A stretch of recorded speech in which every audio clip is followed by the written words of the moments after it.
வாழ்க வளமுடன். அன்பான தமிழ் உள்ளங்களுக்கு சிந்தனை சிறகுகளின் அன்பான வணக்கங்கள். அன்பானவர்களே, இன்னைக்கு நம்மளுடைய சிந்தனை ஓஷோவினுடைய சிந்தனை துளிகள் இருந்ததாங்க நம்ம எடுத்து சிந்திக்கிறோம். வாங்க முதல் சிந்தனை பார்க்கலாம். நீ எங்கிருந்தாலும் அது எப்போதுமே நிகழ்காலமாகத்தான் இருக்கும். உண்மையில் வருங்காலம் என்பது இல்லை. ஆகவே வருங்காலத்தை எண்ணி அது எப்படி இருக்குமோ என்று வீணான கவலையோ பயமோ கொள்வது அர்த்தமற்றது. இல்லாத ஒன்றுக்காக நாம் ஏன் பயந்து நடுங்க வேண்டும்? அற்புதமா சொல்லியிருக்கிறாருங்க. உண்மையா சிந்திச்சு பாருங்க. நிகழ்காலத்தில் செய்ய வேண்டிய வேலையை சரியா செஞ்சுட்டு அப்படின்னா வருங்காலம் அற்புதமாக அமையும். நீ அதுக்கு ஒன்றும் பயந்து நடுங்கணும்னு அவசியம் இல்லை. நாளைக்கு என்ன நடக்கும் அப்படிங்கிறது கூட நம்மளுக்கு தெரியாது. நம்ம நிர்ணயிச்ச விஷயம்தான் நாளைக்கு நடக்குமா அப்படிங்கிறதும் நம்மளால உறுதியா கண்டிப்பா சொல்லிட முடியாது. வருங்காலத்தை பற்றிய அச்சம் எதிலிருந்து வருதுங்க? இறந்த காலத்தில் நிகழ்ந்த அனுபவங்களிலிருந்து தானங்க வருது வருங்காலத்தை பற்றிய அச்சம். அப்ப இறந்த காலத்தை விட்டுட்டீங்க அப்படின்னா நிகழ்காலத்துல வாழ்ந்தீங்க அப்படின்னா உங்களுக்கு அதை பத்தின கவலை இருக்காது அப்படிங்கிறார். அனைவரையும் அளவோடு நேசியுங்கள். காரணம், அவர்களில் ஒருவர் ஒரு நாளிகையில் உங்களுக்கு பிடிக்காதவராக மாறிவிடலாம். அதேபோல் அனைவரையும் அளவோடு வெறுங்கள். காரணம், அவர்களில் ஒருவர் ஒரு நாளிகையில் உங்களுக்கு பிடித்தவராக மாறிவிடலாம். அப்ப அளவோடு நேசிச்சிட்டோம் அப்படின்னா நம்மளுக்கு பிரச்சனையே இல்லை பாருங்க. இதயத்தின் பக்கம் நகருங்கள். காரண காரியங்களை மறந்து விடுங்கள். அன்பு ஒன்றே உங்களது மையமாக உங்களது குறியாக மாறட்டும். அப்போது ஒவ்வொரு தடையும் ஒரு படியாக மாறும். தலை நிலம் பார்க்கும் அளவு தோற்கக்கூடிய சந்தர்ப்பங்கள் ஒவ்வொன்றும் இதயத்தின் வெற்றியாக மாறி போகுங்கிறாருங்க. இப்ப எவ்வளவு பெரிய பிரச்சனைகளாக இருந்தாலும் நீங்க இதயத்துல வச்சு அந்த சிந்தனையை சிந்திக்கும் பொழுது, அந்த பிரச்சனையை அணுகும் பொழுது கண்டிப்பாக அந்த தடைகள் எல்லாமே ஒரு தடையாக இருக்காது.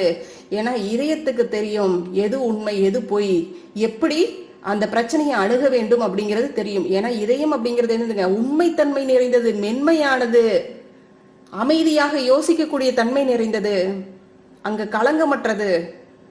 சரிங்களா? நிறைய பேர் வாழ்த்து சொல்லும் பொழுது கூட பாத்தீங்கன்னா இதயபூர்வமான வாழ்த்து அப்படின்னு சொல்லுவாங்க இல்லைங்களா? ஏன்னா அந்த இடம் அப்படி இருக்கும்.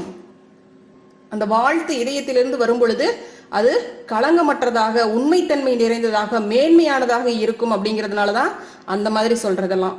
நீங்க இதயத்துல வச்சு யோசிக்கும் பொழுது தவறான விஷயங்களை, தவறான சிந்தனைகளை உங்களால யோசிக்க முடியாது. அதுதான் விஷயம். அப்ப உங்களுக்கு வரக்கூடிய பிரச்சனைகள் எதுவுமே பிரச்சனைகளாக இருக்காது. இதயத்தின் பக்கம் நீங்க நகர்ந்து போனீங்க அப்படின்னா, இதயத்தில் வச்சு நீங்க ஒரு சின்ன மெடிடேஷன் பண்ணி பாருங்க நாள்தோறும், அற்புதமாக இருக்கும் உங்களுடைய வாழ்க்கை. ஒவ்வொரு மனிதனும் இந்த உலகத்திற்கு ஒரு குறிப்பிட்ட காரியத்திற்காகவே வருகிறான். அவன் நிறைவேற்ற வேண்டிய ஏதோ ஒன்று இவ்வுலகில் உள்ளது. அவன் கொடுக்க வேண்டிய ஏதோ ஒரு செய்தி உலகில் உள்ளது. அவன் பூர்த்தி செய்ய வேண்டிய ஏதோ ஒரு வேலை இங்கு உள்ளது. ஒரு ஆத்மா பிறப்பெடுக்குது அப்படின்னா கண்டிப்பாக அது ஒரு நோக்கத்தை நிறைவேற்றிக் கொள்வதற்காக தான் இங்க வருது. ஆனா அது வரும் பொழுதே என்ன ஆயிருதுங்க? இந்த உலக இன்பங்களுக்கு ஆட்பட்டு தன்னுடைய வேலை என்ன அப்படிங்கறத மறந்து போயிருது. அதுதான் விஷயம். ஆனா நோக்கம் என்னங்க? ஏதோ ஒரு வேலையை செய்ய வேண்டிதான் இங்க வருது. ஆனா ஆரம்பத்திலேயே அது மறந்து போய் சுத்திட்டு இருக்குது. அதுதான் விஷயம். நீங்கள் ஒரு விபத்தாக இந்த பூமிக்கு வரவில்லை. நீங்கள் ஒரு அர்த்தத்துடனே இங்கு வந்திருக்கிறீர்கள். உங்களின் பின்னால் ஒரு நோக்கம் இருக்கிறது. உங்களின் முழுமையான எண்ணம் உங்களின் மூலமாக இவ்வுலகிற்கு ஏதோ ஒன்று செய்ய விரும்புகிறது. அது எதுவாக இருந்தாலும் செய்து விடுங்கள். நம்மளுடைய பிறப்பு ஒவ்வொன்றுமே பாத்தீங்கன்னா கண்டிப்பாக அர்த்தமுள்ள பிறப்பு தான். நிறைய பேர் பாத்தீங்கன்னா பல அற்புதமான வெற்றிகளை படைச்சிருப்பாங்க தங்களுடைய காரியங்களின் மூலமாக. ஆனாலும் பாத்தீங்கன்னா அவங்களுடைய மனசு ஒரு அமைதியற்ற நிலையில இருக்கும். ஏதோ இன்னும் நம்ம சாதிக்கவே இல்லை, இன்னும் நம்ம எதையுமே செய்யல அப்படிங்கிற ஒரு உள்ளார்ந்த ஒரு தேடல் இருந்துகிட்டே இருக்கும். காரணம் என்னவாக இருக்கும் அப்படின்னு பாத்தீங்கன்னா, அவர்கள் எந்த நோக்கத்திற்காக வந்தார்களோ அந்த நோக்கம் அங்கு இன்னும் செயல்படுத்தப்படவில்லை அப்படிங்கறதுதான் அந்த ஆத்மா உள்ள இருந்து சொல்லிக்கிட்டே இருக்கக்கூடிய ஒரு விஷயமாக இருக்கும். அப்ப அந்த விஷயம் எது அப்படின்னு கண்டுபிடிச்சு அந்த வேலையை நம்ம செஞ்சுட்டோம் அப்படின்னா அந்த இடத்துல ஒரு பூரணத்துவம் கிடைக்குங்க, ஒரு அமைதி கிடைக்கும், ஒரு நிம்மதி கிடைக்கும். நம்மளுடைய செயல்பாடுகள்ல ஒரு ஆனந்தம் இருக்கும். அதுதான் விஷயம். ஒருவருக்கு ஒரு பொருளை கொடுக்கலாமா வேண்டாமா என்ற சந்தேக நிலை வரும்போது அதை கொடுத்து விடுங்கள். ஒருவரிடம் இருந்து ஒரு பொருளை வாங்கலாமா வேண்டாமா என்ற சந்தேக நிலை வரும்போது அதை வாங்காதீர்கள். ஒரு செயலை செய்யலாமா வேண்டாமா என்ற சந்தேக நிலை வரும்போது அதை செய்யாதீர்கள். ஒரு உணவை உண்ணலாமா வேண்டாமா என்ற சந்தேக நிலை வரும்போது அதை உண்ணாதீர்கள். எப்பேற்பட்ட அற்புதமான விஷயம் பாருங்க. நம்ம இந்த மாதிரி விஷயங்கள்லாம் வரும்பொழுது எதிர்மாறா இந்த மாதிரி செஞ்சிருவோம். ஆனா ஓஷோ என்ன சொல்றாங்க பாருங்க, கரெக்டா ஒவ்வொரு விஷயங்களுக்கும் அற்புதமாக சொல்லியிருக்கிறார் பாருங்க. உன் கண்ணீர் உன் கடந்த கால துக்கத்தை துடைத்துவிடும், வருங்கால இன்பத்தை ஜனித்துவிடும். அது உலர்ந்த இலைகளை பறக்கடித்துவிடும், புதிய இலைகளுக்கு சக்தியூட்டும். இதுவே உன் சாதனைக்கும் முன்னேற்றத்திற்கும் இன்றியமையாத சரணமாகும். இந்த அழுகை தானங்க நிறைய பேர்த்தோடைய வாழ்க்கையில திருப்பு முனையாக அமைஞ்சிருக்கு. ஒரு படிக்கல்லாக, வெற்றி படிக்கல்லாக மாறி இருக்கு. வருங்காலத்தை பற்றிய சிந்தனைகள் இந்த அழுகை கொடுத்திருக்கு இல்லைங்களா? எப்படி கொண்டு போகணும், எப்படி மேம்பட்ட நிலைக்கு கொண்டு போகணும், இதுல இருந்து எப்படி மீண்டு வரணும் அப்படிங்கறதுலாம் இந்த அழுகைக்கு பின்னாடி தானங்க ஆரம்பமாகுது. ஆனா இந்த அழுகை தொடர்ந்து இருந்துச்சுன்னா அது நம்மளை அங்கேயே அமைக்கிறோம். இந்த அழுகைக்கு அப்புறம் நம்மளுடைய வாழ்க்கை பயணத்தை வேகமா முன்னோக்கி கொண்டு போனோம் அப்படின்னா அதுக்கப்புறம் வரக்கூடிய ஒவ்வொரு விஷயங்களும் பாத்தீங்கன்னா வெற்றிகளாக தாங்க கண்டிப்பா இருக்கும். ஒவ்வொருவருக்கும் வேதனைகள் உண்டு. அவற்றிற்கு முக்கியத்துவம் கொடுத்தால் அவை பல சோதனைகளில் கொண்டு போய் தள்ளிவிடும். ஆகவே வேதனைகளை பிரார்த்தனையாக்கி விடுங்கள், அவை உங்களை சோதனைகளிலிருந்து விடுதலையாக்கிவிடும். பாருங்க, நிறைய பேர்த்துக்கு பாத்தீங்கன்னா புலம்பல்களே ஒரு வாழ்க்கையா மாறி போயிடும். அவங்க ஒரு பிரச்சனையை எடுத்துக்குவாங்க, நாள்தோறும் பிரச்சனைகள் எடுத்துக்குவாங்க, போய் புலம்பிக்கிட்டே இருப்பாங்க. இந்த மாதிரி ஆயிடுச்சு, அப்படி ஆயிடுச்சு. ஏன்னா அவங்களுக்கு அது பிடித்தமான விஷயமா ஆயிரும். ஆனா இந்த மாதிரி எப்பவுமே புலம்பிக்கிட்டே இருந்தோம் அப்படின்னா வாழ்க்கை ரொம்ப மோசமான வாழ்க்கையா போயிடும். இந்த ஒரு விஷயம் உங்களை புலம்பல்களில் ஆழ்த்துகிறதோ, பயத்தில் ஆழ்த்துகிறதோ, சோகத்தில் ஆழ்த்துகிறதோ, அதை நீங்க பிரார்த்தனையாக்கி அதை அத்தோட முடிச்சுட்டு வந்துருங்க.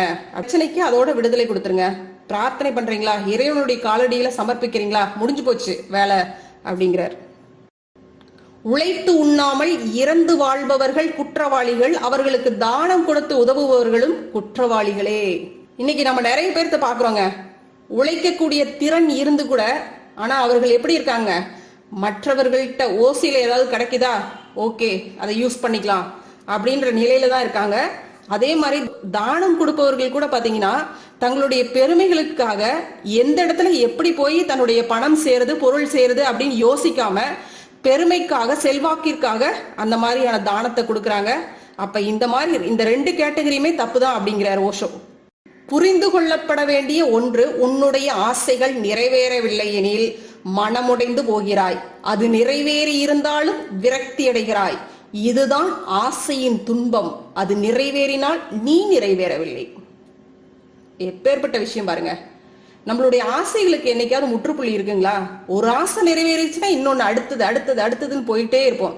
அப்ப அது நிறைவேறும், ஆனா நீ நிறைவேறவில்லை அப்படின்னு அற்புதமா சொல்லிட்டார் பாருங்க. அடுத்து பாருங்க, இந்த ஒரு விஷயத்த நம்மளுடைய வாழ்க்கையோட அப்படியே உள்ள புகுத்தி பாருங்களேன். ஒவ்வொரு நிமிடமும் நினைவில் வை, வாழ்க்கை ஒரு நாடகம், உள்ளிலே வாழ், வெளியிலே நடிப்பை கவனி. வெளியிலே உள்ளது மிக நீண்ட நாடகம், பிறப்பிலிருந்து இறப்பு வரை மிக நீண்ட ஓரங்க நாடகம். பிறப்பிலே திரை விலகி இறப்பிலே விழுகிறது. பிறகு நாம் பார்ப்பவர்களாகவும் உள்ளோம், பங்கேற்பவர்களாகவும் உள்ளோம். ஆகவே நாம் மறந்தே விடுகிறோம் இது நாடகம் என்பதை. ஆனால் இப்போது நீ ஒவ்வொரு நிமிடமும் நினைவில் வை. இந்த நினைவே தியானத்திற்கான நல்ல ஆதாரம். இப்பேற்பட்ட விஷயங்க. உள்ளுக்குள்ளார வாழ, வெளியில நடிக்க. வாழ்க்கை அப்படிங்கிறதே நாடகம் தான். ஒவ்வொரு நிமிடமும் நீ நடிச்சுட்டு தான் இருக்கிற.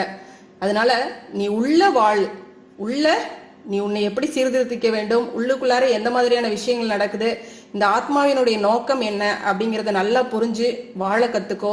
இந்த உலகமே நடிச்சிட்டு இருக்கு, நீயும் போய் அதுல ஒரு பங்கேற்பாளனாக இருந்துட்டு இருக்கிற. ஒரு நாள் அது இறப்புல போய் முடிஞ்சு போயிடும். அதனால நீ வந்த நோக்கத்தை சரியா பயன்படுத்திக்கோ அப்படிங்கிறார். சரிங்களா?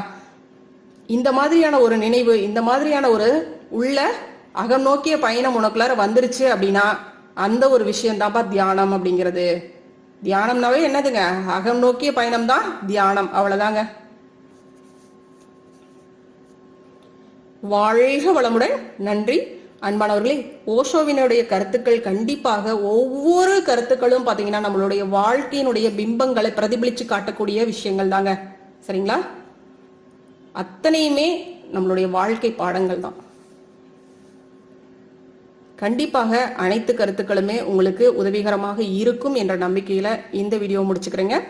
வாழ்க வளமுடன். நன்றி. அருட்பேராற்றலின் கருணையினால் நாம் அனைவரும் நல்ல உடல் நலம், நீல ஆயுள், நிறை செல்வம், உயர் புகழ், மெய் ஞானத்தோடு நல்லதொரு வாழ்க்கையை நலமுடனும் வளமுடனும் வாழ்வோம். வாழ்க வளமுடன். நன்றி.